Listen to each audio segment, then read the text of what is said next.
So I'm going to be reviewing the 3SB lesson plan. This is a blank copy and I'll go over a sample in a little while. So for the ETUPA specifically, you want to plan 3 to 5 consecutive lessons. So that's why at the top here it says lesson number 1 out of blank.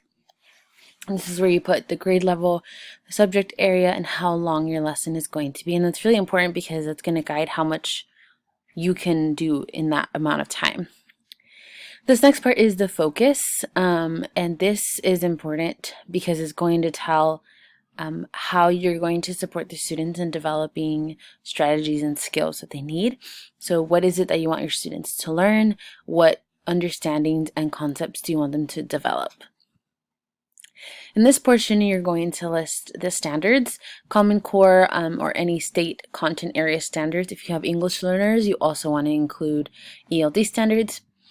And for the objectives, these are very important because it's what are you going to accomplish with this lesson? What do you want the students to be able to do as a result?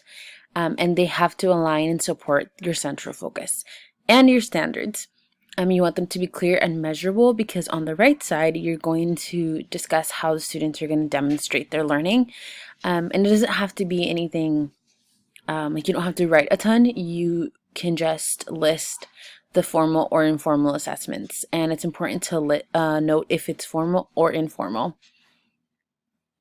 So how are the students going to demonstrate the learning of this objective?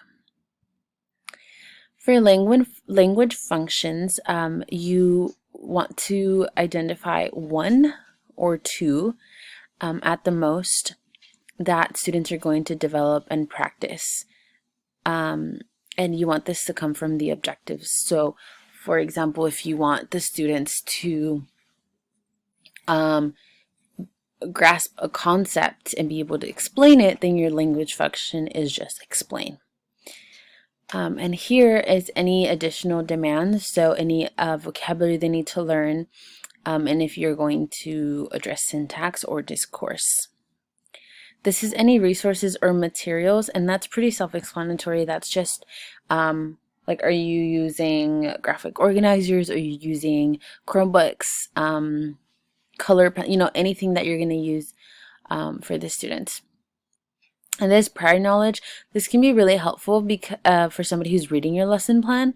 If you're discussing a topic and you're picking up where you left off, then you want to tell that person or for people to understand what your students already know, and what they can do and what they're still learning to do.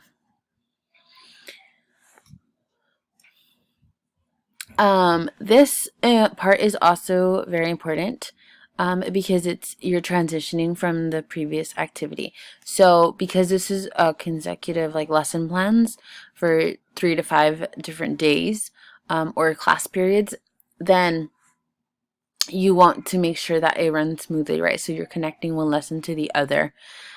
So how are you going to incorporate prior knowledge? The hook is how can you interest the students? How can you introduce your topic and get students kind of excited or ready to learn? And here we get into kind of the nitty-gritty of the lesson. So the first one we have is focused instruction. So how are you going to teach the content? So are you going through a lecture? Are you giving a PowerPoint? Are you what exactly are you doing? Are you showing a video? How are you presenting the information? And underneath each one of these parts, you have the differentiating / scaffolds. So how are you going to support students who need more instruction? So this could be your English learners, struggling readers, gifted students, IEPs, 504s, etc. For guided practice, guided instruction and practice, how will you provide students opportunities to practice what you already taught them? So this could be are you doing are we doing group work? Are we doing a worksheet together, a graphic organizer together? Are we going through examples? Are we doing something as a class? Are we splitting up? What are you doing? And again, how are you differentiating for the people who need help? And this last one is independent practice. So how will the students how will you give them opportunities to master what you taught them? So how are they going to do this alone? Are you going to do I do, we do, you do? So giving them the opportunity to do one. So you do one by yourself as a teacher, you do one with the class, and then you let them do one themselves. And this closure, that's just how you're going to round out the activity, how are you going to end, and how will you transition them to the next lesson plan. Here I have a social studies lesson plan from 2018. And this is the first lesson in this person's series, and it's only 55 minutes long. It's for 9th grade. It's a geography case study analysis. So they have their literacy focus, related skills, and content focus.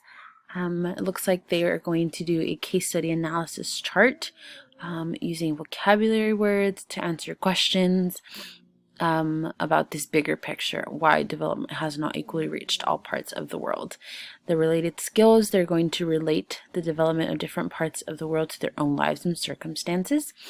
And the content focus will be how development has affected parts of the world differently using different indicators and indexes.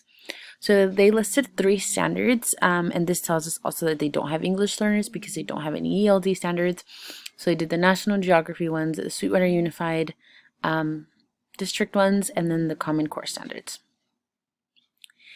And then this is their learning objectives. So their students will determine how the impacts of the Industrial Revolution have impacted different parts of the world, and they will be able to explain why the Industrial Revolution impacted the world differently and why it's important to note and care about such impacts. So they have one informal assessment where students will share their findings in a whole class discussion, and then they have a formal one by completing the analysis chart. So the language function they chose is explain, and the vocabulary's global implications, regionally versus nationally, and stakeholder. And they chose to do syntax, so the where, why, there, why, care chart, or the case study analysis chart. These are the resources that they're going to use. And here they're connecting the previous lesson to this lesson to show what the students already know. So they know the origins of the Industrial Revolution and the differences between a developed and a developing nation. So this continues on the transition. So the previous lesson showed this video, and it transitions because it gives an interactive and visual display of the content in the booklets that the students will be using. And so their hook, it looks like they have a routine of taking the first 5 minutes of class and answering college-related questions. And to tie it into the lesson, they're focusing on out-of-country colleges and asking if they think all students have the same opportunities, which I think is a great question. So for focused instruction, it looks like this student teacher is going to use the analysis chart and explain how it is formatted and what the students are expected to do. And that's important to really be clear with your expectations. And they're going to give out one booklet to each pair of students because the students will be paired together and explaining the contents of that book to the students. And their differentiation is by pairing the students based on grade, class participation, and work ethic. For guided instruction, they are going to be assigned one case study, each pair.